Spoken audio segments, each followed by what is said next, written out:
तारीख नोट कर लीजिए, 23 नवंबर वो तारीख है जब भारत और पाकिस्तान की क्रिकेट में महाटक्कर हो सकती है और फिर से वो संयोग आने वाला है, क्योंकि लीग मैच में पाकिस्तान को गलती से एक जीत क्या मिल गई, उसके खिलाड़ियों का जो दुस्साहस है वो मैदान पर दिखा। और अब उनके जो उनका ओवर कॉन्फिडेंस है ना कि आने दो, टीम इंडिया को फाइनल में भी देख लेंगे, अब उस ओवर कॉन्फिडेंस की धज्जियां अकेले वैभव सूर्यवंशी उड़ाने वाले हैं। क्योंकि भारत भले ही लीग मैच में पाकिस्तान से हारा, वैभव सूर्यवंशी ने ट्रिलर दिखा दिया। अब हम ऐसी चर्चा इसलिए कर रहे हैं क्योंकि राइजिंग एशिया कप में पूरे समीकरण फिट बैठ गए हैं और 23 नवंबर को भारत और पाकिस्तान की महाटक्कर हो सकती है। वैभव सूर्यवंशी अकेले पाकिस्तान को रौंदने वाले हैं। और ऐसा क्यों हुआ, क्या हुआ लीग स्टेज के आखिरी दौर में जब श्रीलंका और बांग्लादेश का एक अहम मुकाबला था, उस मुकाबले में ऐसा क्या हो गया, और भारत फाइनल में पाकिस्तान से भिड़ने से पहले सेमीफाइनल में किससे भिड़ेगा, पाकिस्तान सेमीफाइनल में किससे भिड़ेगी, ये सब जानने के लिए, ये सब बताने के लिए मेरे साथ मेरे सहयोगी अनुभव जुड़ गए हैं। अनुभव, बताइए कि लीग स्टेज के आखिरी राउंड में क्या हुआ राइजिंग एशिया कप में, और कैसे लीग स्टेज ने सेमीफाइनल का जो पूरा रूट है वो तय किया। देखिए, आपने जो बताया कि भारत और पाकिस्तान का ये जो पूरा समीकरण चल रहा है कि पाकिस्तान एक मुकाबला जीत के आ गया कि उनको तो पर निकल आए, लेकिन ये जो पूरा आप यहाँ पर जो टेबल देख रहे हैं, सबसे पहले समझिए कि जो टीम्स हैं यहाँ पर आपको एक ग्रुप में बांग्लादेश, श्रीलंका, अफगानिस्तान, हांगकांग देखने को मिलती है, दूसरे में आपको पाकिस्तान, इंडिया, ओमान और यूनाइटेड अरब अमीरात देखने को मिलते हैं। देखिए, ओमान, यूनाइटेड, यूएई मतलब जो है इनको आप इधर से एलिमिनेट कर सकते हैं, इधर से अफगानिस्तान के बाद जो हांगकांग उनको एलिमिनेट कर सकते हैं। इस ग्रुप में तो चीजें क्लियर थी, इंडिया और पाकिस्तान पहले ही कंफर्टेबली पहुंच गई थी। पाकिस्तान अनबीटन रही है इस टीम में, इंडिया एक मैच अगेंस्ट पाकिस्तान हार गई है। लेकिन ये ग्रुप आखिरी मैच तक लीग के इंटरेस्टिंग बना रहा है कि कौन जाएगा। यहां पर श्रीलंका, बांग्लादेश, अफगानिस्तान, जो आज मुकाबला खेला गया वहां पर श्रीलंका और बांग्लादेश आमने सामने थी। बांग्लादेश के पास ऑलरेडी 4 पॉइंट्स थे जो कि अभी भी वहीं पर हैं, लेकिन उनका जो नेट रन रेट था वो सबसे स्टेबल था। अगर वो आज का मुकाबला हार भी जाते तो उससे कोई फर्क नहीं पड़ता। लेकिन श्रीलंका और जो अफगानिस्तान की आप टीम देख रहे हैं, अफगानिस्तान को यह मुकाबला जीतना था, श्रीलंका को ये मुकाबला अगर जीतना था तो फिर वो जाते नंबर 1 पर। लेकिन श्रीलंका को मुकाबला जीतना था तो वो 4 पॉइंट्स पर 2 पर गए। लेकिन अगर अफगानिस्तान, ये जो मुकाबला आप देख रहे हैं कि 3 में से 2 जीते, 1 हारे हैं, अगर इनका नेट रन रेट बेहतर होता जो श्रीलंका के लिए थोड़ी सी और मुश्किल होती, फिर टर्म्स एंड कंडीशंस लग जाती कि आपको इतने रनों से पहले रोकना है, इतने विकेट से मुकाबला जीतना है, जिस तरीके से यहां पर श्रीलंका का पूरा समीकरण बना है। फिलहाल जो आज मुकाबला खेला गया बांग्लादेश और श्रीलंका में, यहां पर बांग्लादेश मुकाबला हार गई है, श्रीलंका अपना आखिरी मुकाबला जीतकर अब जो है वो टॉप 4 के लिए क्वालिफाई, प्लेऑफ्स के लिए क्वालिफाई कर चुकी। लेकिन अगर श्रीलंका ये मुकाबला हार जाती बांग्लादेश से तो अफगानिस्तान सीधे तौर पर आपको सेमीफाइनल्स में देखने को मिलती, क्योंकि उनके 4 पॉइंट्स ऑलरेडी थे। अगर श्रीलंका ये मैच हार जाती तो 2 पॉइंट्स रहते, फिर पॉइंट्स के अंतर से ही वो जो था पूरा समीकरण बदल जाता। लेकिन नेट रन रेट यहां पर चूंकि श्रीलंका का जो था बेहतर था, इसलिए वो इस गेम में आगे हैं।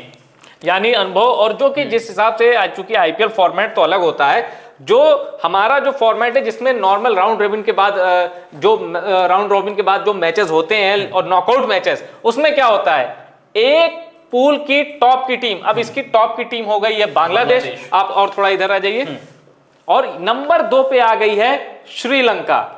अब इसमें दूसरे ग्रुप बी में नंबर 1 पर है पाकिस्तान और नंबर 2 पर है भारत। तो पहले की ग्रुप ए की जो टॉप टीम होती है वो ग्रुप बी की जो दूसरे नंबर की टीम होती है उससे भिड़ती है। तो इस लिहाज से यहां से निकली बांग्लादेश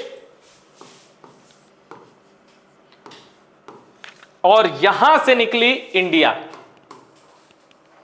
यह है पहला सेमीफाइनल, और दूसरा सेमीफाइनल श्रीलंका वर्सेस पाकिस्तान।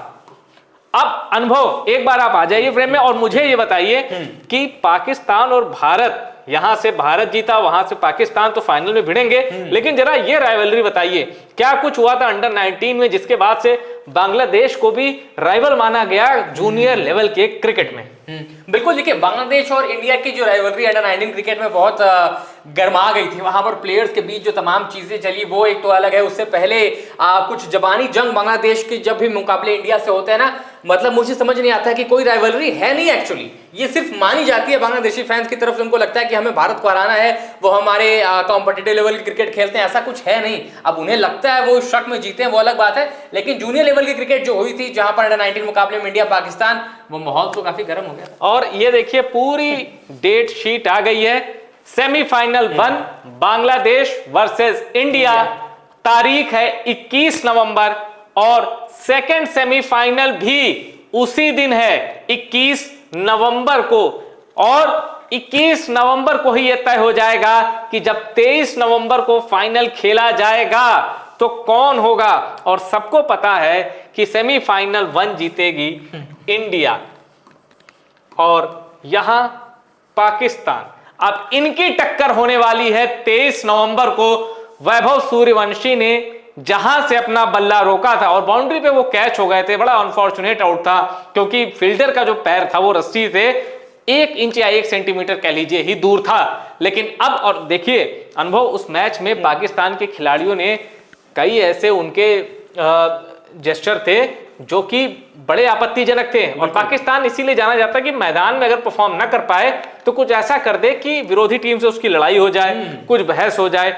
और भारत ने वो सब झेला। अच्छा, इसमें भी अनुभव कोई शक नहीं कि भारत की जो टीम है ना वो हार गई। ये पाकिस्तान के लिए बड़ी कामयाबी, क्योंकि बड़े मजबूत लड़के गए हैं भारत। बिल्कुल बिल्कुल। आपके आईपीएल में जो जिन्होंने अपने दम पर मैच जिताया है वो सब गए हैं, वो सब खेल रहे हैं राइजिंग एशिया कप। और पाकिस्तान की जो टीम है, हांगकांग में हमने देखा इसका उल्टा, भारत ने थके हुए फूके हुए कारतूस भेजे और पाकिस्तान ने ऐसे ऐसे खिलाड़ी भेज दिए जो पाकिस्तान के लिए खेलते हैं। हांगकांग सुपर सिक्सेस में पाकिस्तान का एक बेशर्मी कह लीजिए।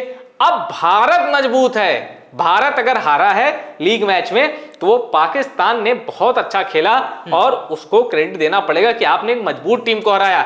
लेकिन उसी पाकिस्तान का मुकाबला जब 14 साल के वैभव सूर्यवंशी से होता है ना तो वो हड़कंप मच जाता है। पाकिस्तान के बॉलर्स में देख रहा था, उनकी आंखों में डर था कि इस लड़के को फेंके तो कहां फेंके। बिल्कुल। देखिए, जब आप ऐसे किसी खिलाड़ी के अगेंस्ट आते हैं जिसका टेम्पलेट इतना बड़ा, जिसका ग्राफ इतना बड़ा है, भले देखिए इनकी उम्र छोटी है लेकिन जो इनका वर्ल्ड क्रिकेट में ग्राफ है, दुनिया इनके ऊपर नजर रखती है। और जब इसी टूर्नामेंट में ये 42 गेंद में 144 की पारी खेल चुके हैं और लगातार जो स्टार्ट देते हैं वो ताबड़तोड़ फायरी स्टार्ट देते हैं। बिल्कुल टीम्स प्रिपेयर करके आती हैं, बट इनके सामने आप क्या प्रिपरेशन करेंगे? दिन अगर इस लड़के का है तो आपकी सारी प्रिपरेशन धरी की धरी रह जाएंगी। हाँ, और आप देखिए दिन उस दिन नहीं भी था तो 45 रन ठोके इन्होंने। एकमात्र बल्लेबाज जिन्होंने रन बनाए, अगर किसी ने साथ दिया होता मैच्योरिटी से कोई और दूसरे इन पर खेलता तो आपके 45 नहीं, आपके 85 और 90 देख रहे होते। और अब जितेश शर्मा भी जान रहे हैं कि उनके पास भले आईपीएल के सितारे हैं पर उनका जो सबसे बड़ा मैच विनर है ना वैभव सूर्यवंशी। 10 ओवर तक अगर वैभव सूर्यवंशी टिक गए तो पाकिस्तान के गेंदबाज हो सकता है मैदान छोड़कर ही भाग जाएं।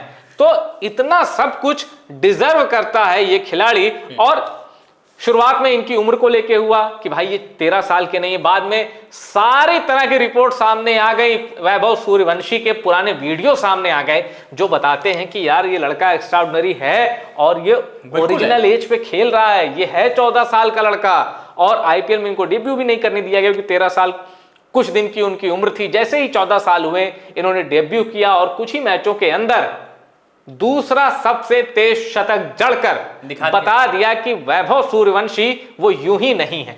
वैभव, आपका क्या प्रेडिक्शन है, अनुभव इनके बारे में? क्या ये सेमीफाइनल और फिर फाइनल में इंडिया को ले जा रहे हैं और चैंपियन बना रहे हैं? मुझे तो लगता है कि देखिए इनके लिए अगर आप वैभव सूर्यवंशी की बात करेंगे तो इनके लिए फाइनल और सेमीफाइनल दोनों बहुत ही आसान होने वाला है, क्योंकि एकमात्र भारतीय अगर कंटेंजेंट आप देखें, दस्ता देखें, उसमें बल्लेबाजों ऑर्डर देखें तो एकमात्र ऐसा बल्लेबाज जो इनफॉर्म है, जो कि कंडीशंस को समझकर खेल रहा है और सामने वाली टीमों को बखूबी भांपता है। अगर बांग्लादेश की आप बात करते हैं, ठीक है, उनके लिए बांग्लादेश पहली टीम होगी जो इस टूर्नामेंट में आप इनको फेस कर रहे हैं, but he is well prepared. आज का जो मुकाबला है इन्होंने देखा होगा बैठ के कि कौन कहां गेंदबाजी कर रहा है। अगर बांग्लादेश की स्लोअर्स पे या कटर्स पे आज के मुकाबले में देखा बहुत ज्यादा रिलाई कर रहे थे और खासतौर से डेथ ओवर्स में कि आप स्लोअर्स और कटर्स डालने की कोशिश कर रहे हैं, तो ये भी उसके लिए तैयार रहते हैं, क्योंकि इस बल्लेबाज की जो सबसे बड़ी खासियत है वो टाइमिंग है।